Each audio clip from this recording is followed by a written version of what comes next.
Hello, everyone, and welcome. Today, we are diving deep into the world of work and productivity, and let me tell you, we are going to steal some absolute genius secrets from one of the most unique work cultures on the entire planet. Okay, be honest with me for a second. When you think about a typical Japanese office, what's the very first image that just pops right into your head? For a lot of us, it's that stereotype of the tireless, maybe a little overworked employee, right? And you know what? That whole reputation for being super diligent and unbelievably hardworking, well, it's pretty much spot on. But, and this is a big but, that is not the whole story. And that, right there, brings us to the Japanese work paradox. See, it's a culture that is filled with some truly baffling, kind of crazy inefficiencies, but hidden inside are some of the most powerful productivity secrets you will ever find. And today, we're here to steal all the good stuff. So I want you to consider this our little productivity heist. Our mission is to look right past the jokes and extract those brilliant, actionable habits that can totally boost your focus and efficiency.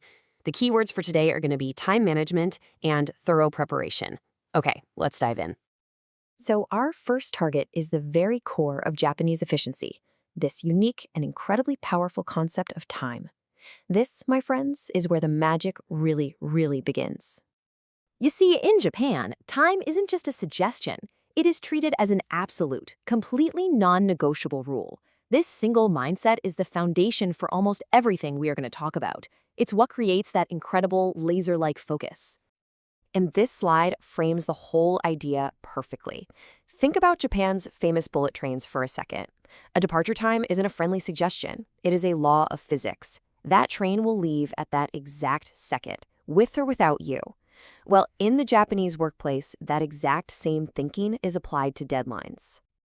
So here it is, the first big hack. Start treating your own deadlines like that train. The moment you adopt the mindset that a delay of even 1 minute is completely unacceptable, your entire approach just changes. Procrastination vanishes. Your focus skyrockets. It's a game changer. Now for our next hack. It's all about one simple number, but it is incredibly powerful. 15. So what does it mean? It is the 15-minute rule. In Japan, arriving 15 minutes early for any important appointment isn't just polite, it's standard. But this isn't about just being on time. The real hack is what you do with that time. You use it for mental and logistical prep. You're not just waiting around, you're rehearsing, you're getting your materials in order, and you are setting yourself up for a flawless start. Which of course brings us to a hilarious paradox. If starting times are so absolute, so rigid, then why are leaving times treated like a vague suggestion? It's a culture where overtime is the norm, which, let's be honest, is where that whole hardworking stereotype really comes from. So let's see how this all builds into daily habits. Because this intense focus on time, it naturally leads to a culture where preparation is absolutely everything. And one of the best hacks you can steal is the 15-minute closing ritual.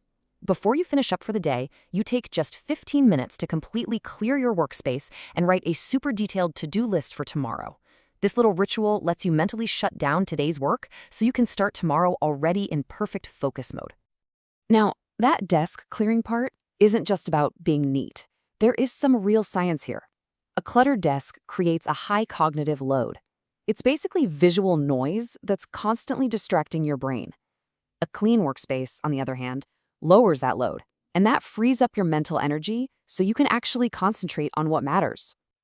Okay, we've stolen some serious productivity hacks, so now let's look at the funnier side of this culture. Because believe it or not, even its quirks have some powerful lessons hidden right inside. So there's this deep underlying cultural pressure to always, and I mean always, look busy. The absolute worst thing you can be seen doing is nothing. So people stay glued to their desks, even when they're done with their work, just to avoid being seen as the one person who's slacking off. And this is the perfect description of what it's like. It's this constant feeling of being watched, this pressure to perform diligence for an audience. It's funny, for sure, but it's also a trap that a lot of us can fall into no matter where in the world we work. And that brings us to the real lesson here, doesn't it? What actually matters? Is it just the appearance of work, or is it the actual results of your work? The ultimate hack is having the courage to value your output way more than your face time. So, after our little productivity heist, what have we walked away with? let's recap the loot. Here it is, your loot from our big productivity heist. First, treat your deadlines like that train departure time.